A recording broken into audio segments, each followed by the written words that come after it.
Hello, Dental A Team listeners. This is Britt, and you're here for Britt taking over the book club podcast today. I'm super excited to be with you, privileged to get a chance to talk about our book for this month, spend a little time together, talk about it, and hopefully learn a little bit from each other. So, I'm a big book club fan. I love that it's just a chance for us to come together, talk about ideas, talk about things that are discussed in the book.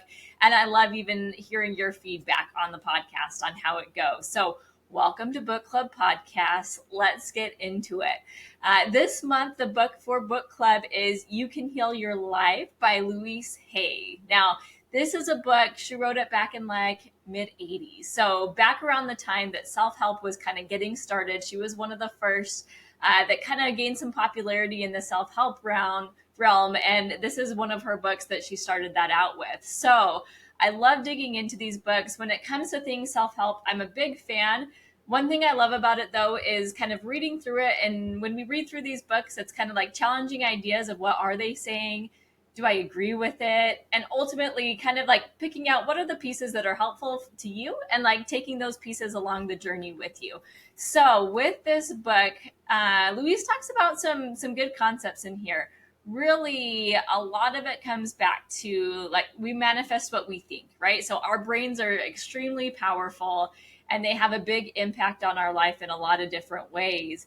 And so throughout the book, she's kind of talking about how our minds can impact one, our health on some things, right? And it can also impact just kind of our happiness and our mental health.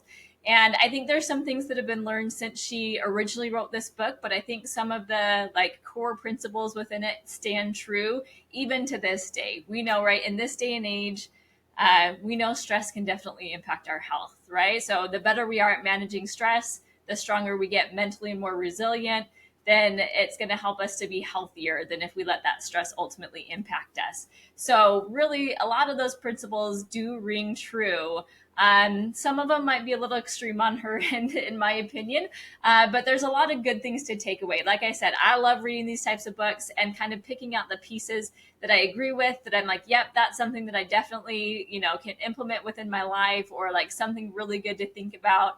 So let's hop through some of the really kind of big main points that I found super useful. You guys, if you've read the book, awesome, great job, good job on reading it. If you haven't, that's okay. We'll give you a recap. You can decide if it's something you want to go and spend the time to read. I'm a big audiobook fan. So for those out there who love the audiobook, I'm with you. I like to listen to it. You can get a lot in and crank up that speed and listen to it pretty quickly. But we'll give you a little recap. We'll talk about some of the ideas and then you can go dig in from there. One of the big principles from the beginning that she hops into is that really we're responsible for how we feel, right? Things happen in life. Things are going to happen in life, but we get to choose how we respond to it. And that can really shape how we view the world. That can help to shape our happiness and ultimately can impact our health. I think it kind of comes back to the principle of you find what you're looking for. Kind of that first thing of we manifest whatever we think, we find what we're looking for. If we're always looking and saying like, oh, I'm just waiting for the next shoe to drop and waiting for the next shoe to drop, the next shoe is going to drop at some point. So where you focus your energy, and especially that mental energy that's really powerful and strong, is where we're going to kind of manifest things and see those things come to life. So that's one principle that I really liked from this book is we manifest whatever we think. So look for the good, you're going to find the good, right? Look for the bad, you're going to find the bad. And also manifest whatever we think. If we see something as an opportunity, right? We view challenges as something like I can overcome this or I am strong. Those are all things that are going to help us when it comes to life to have a little bit different outlook and tackle it in a different way, which can impact maybe like how much we stress about something or can ultimately impact our health. So that's one thing that I took away from it is absolutely there's something to be said for like a gratitude journal. It trains your brain to look for the things that you're grateful for. And I surely believe that that has a positive impact on our lives. So number two big takeaway that I found from the book was the first step on the journey to loving yourself is to clear away your limiting beliefs. So this is a big one. I was actually just in physical therapy yesterday. I had shoulder surgery, right? So I was chatting with some of the physical therapists over there and just talking about how strong our minds are in helping us even when it comes to healing something, right? If I think my range of motion is limited or I can't do this thing, the chances of me actually doing it are pretty slim. But if I believe, yep, I can do it, I'm going to get healthier, I'm going to get better, and I don't kind of guard that injury as much, and I work through and I push through and I get the range of motion back, it's a very powerful thing. But if in my mind I'm sitting there thinking it's not going to get better, I'm not going to be able to do that, right? Those are the limiting beliefs that are going to keep me from improving or healing over time. And it's truly a powerful thing. You can apply that to a lot of things in life. I think I was a super scared, shy child. And so I had a lot of limiting beliefs on myself. And it was getting to the point where hey, I can try it, or I'm a strong person, or I can overcome it, or, I'm smart. Why can't I go and try that thing? So trying to kind of switch that narrative a little bit to challenge some of those little limiting beliefs and see what's possible within yourself. So I really loved that in this book, which I think is always something that's a good reminder that we're capable of a lot more sometimes than we think we are. And I think in dental practices, right, for those leaders that are listening, our doctors, our office managers, our leads within their position, or just those team members who are the natural leaders, I think we can help to support each other in that way, right? When we know our team, we know each other really well, we can help to challenge some of those limiting beliefs and help our team grow and help them feel empowered to where maybe they're able to do something that they didn't think they were able to do before. And it's amazing, and it's so fun to see those things happen. So another principle that I found really interesting from the book was your power really lies in the present moment, and each thought creates your reality. This for me, I kind of think of, right, in the moment, sometimes we have to build up the courage, right? And I think that's that internal, that mental toughness. That's what's our internal dialogue that's helping us to be in the moment, to do the thing, to have the courage, right? To live in that moment of strength, or do the next thing. That really, that present moment is so important, and each thought creates that reality. And so what do we tell ourselves? I'm a big sports fan. So I think I think of this right now, knowing that Paris Olympics are coming up pretty soon right now. And I don't know. I love the stories. I love the journeys, and I love the mental power that comes from those athletes, and that you see them create that power in those moments where they're present in the moment, and their thoughts are ready for them to be able to succeed in those moments. And I know those elite athletes do a lot of work to get themselves there and to mentally get themselves there so that they can perform in the way that they know that they can, and perform to the best of their abilities. And you guys, if it's good for Olympians, it's good for us too, right? We can incorporate those same things within our lives in those times where we need to be present, right? Create the reality in the moment that we can accomplish those amazing things and go for it. So I love it, and I love how it relates to a lot of different things. And Olympics, I'm ready for you. Summer's my favorite. So another principle within the book that I think is important to cover is that your body is trying to communicate what's going on inside. So take the time to listen. I believe a lot in listening to your body, right? In those moments where it's hey, my body needs some rest, right? My body needs some mental support. I need some, if it's family time, or I need some time around those people that help to really bolster me up. I think it's listening to our body, and also listening. Part of our body is our minds. Where are we at, and what do we need? And I think it's really important to take note. I think sometimes we can get running so quickly on all the things, and that we're just sitting there distracted. We're not really listening to what we need. And I think those are some of the times where we really get run down. So take the quiet moments. I think sometimes I've had to learn to be able to sit in some silence sometimes to actually work through my thoughts, or know kind of where I'm at. So I'm a big supporter of meditation. So sometimes it's that, or sometimes it's just sitting outside in the quiet and giving yourself some time to breathe. But really listening to your body and what you need, and taking the action on it. Some people, it's to manage stress, right? That when you can really feel that within your body, you need to get out, you need to exercise. If that's the case, then let's make that something regular so that you can take care of yourself, right? Everyone these days, right, there's those moments we get run down. So building it into a routine to take care of yourself, and then listening to your body on the times you need a little bit more, I think can really help to make us happier humans overall. So I really enjoyed that one. One where I kind of maybe see a little bit different than Louise, and maybe shows the time that this was kind of written in the 80s, are, I think listening to your body is super important. 100%, I think research even modern day shows that stress can impact our health.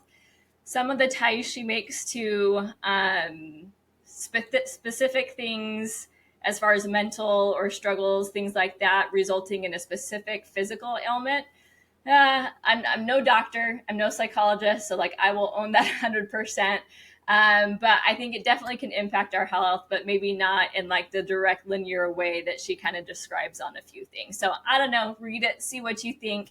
That's where with these type of things, I'm always like, question it, see what aligns with you, read other things, do some research, and then take the things away from it that you feel like are beneficial for you. I also thought a good thing within the book to cover was that resistance uncovers the problem and the problem uncovers the need.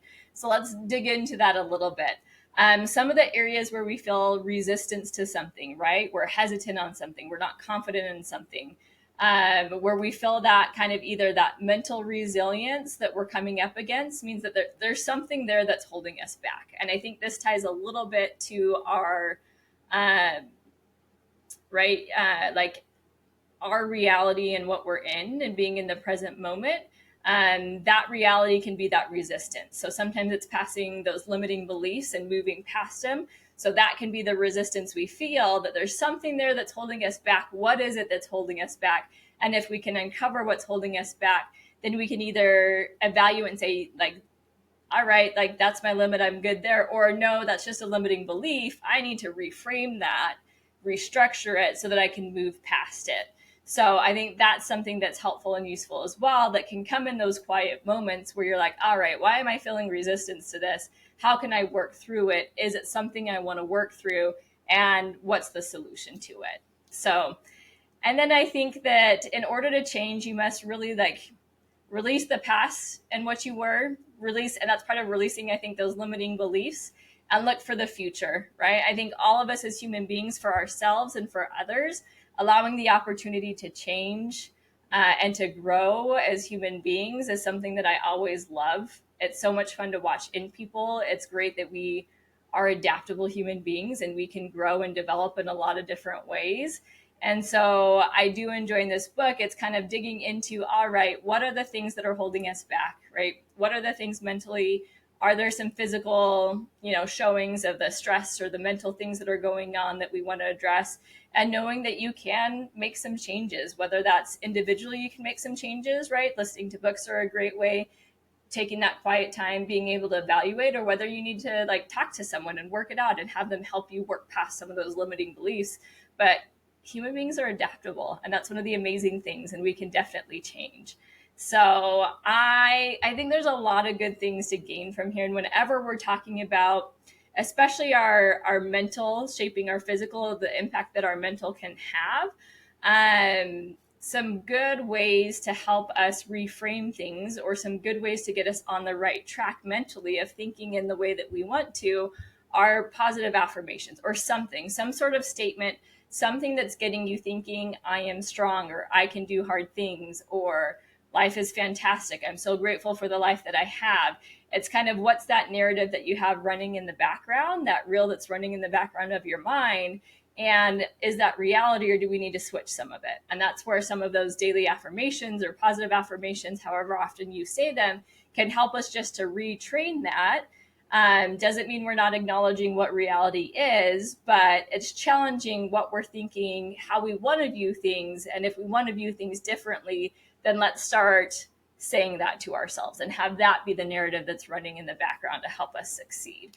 So you guys, I really enjoyed reading this book. Like I said, it's one that I definitely like challenge some things. Do I believe everything? Do I agree with everything? And then what are some of the positives to take away from it? And I definitely took away some of the positives, that we manifest whatever we think. The first step on the journey to loving yourself is to clear away your limiting beliefs. Your power really does lie in the present moment, what we believe, and each thought creates our reality. Your body's trying to communicate with you on what's going on the inside. So take time to listen. That can be hard these days because we've got a lot of noise going around, but take the time to listen in whatever way that is for you. Nature is usually a great way to do it, to get out, get unplugged, and just kind of get some silence to be able to kind of hear yourself and know what's going on. Acknowledge that sometimes resistance uncovers the problem. So the things that we're pushing back against sometimes are the problem that we need to then go evaluate and see if that's something that we need to fix. And in order to change, you must release the past and look forward. Allow yourself the opportunity to change. Allow others the opportunity to change as well, I think is really big, especially when we're working with team members, family members, right? It applies to everything, but allowing them that chance to change is huge. And yourself. Sometimes we need to give ourselves a little bit of grace, acknowledge where we were, what's been, acknowledge that we can be who we want to be in the future, and go for it because it's possible. So, you guys, I'm so happy that I got to take over book club today, take over the podcast, spend some time with you.